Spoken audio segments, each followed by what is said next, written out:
All right, guys. And now for the couch stretch. You set your pad up against the wall, get down in it like this. Then you're going to put the shin all the way up here.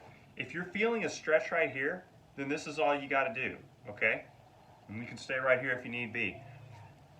Ideally, hopefully we can pop a foot forward. If this is incredibly intense, then stay right here. If not, we raise ourselves up. This is what's important. No matter which position you stop in, we're not just hanging out. Once you get to here, I'm going to take my foot and I'm going to drive it into the wall. Okay, I don't have to push very hard, but I'm going to drive it into the wall. And then I'm going to squeeze my butt for 5 seconds. And then I'm going to push again for 5 seconds. Then I'm going to squeeze my butt for 5 seconds. Then I'm going to push again. Then I'm going to squeeze.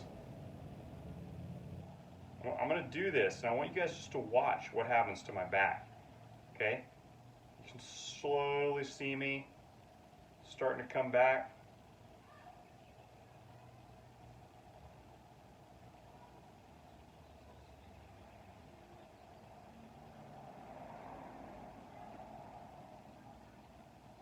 Okay, push for 5, squeeze for 5. Push for 5, squeeze for 5. All right, so what does this do?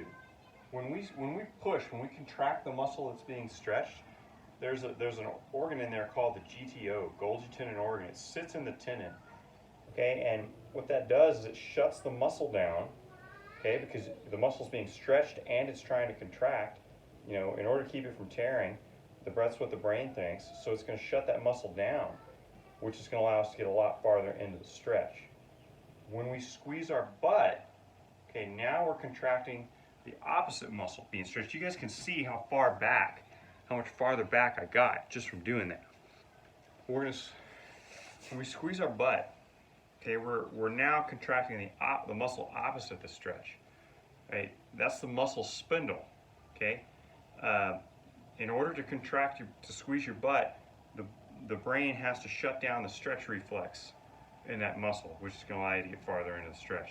So not only are we stretching the muscle, we're wanting to get the central nervous system involved in this process so that we create a lasting change.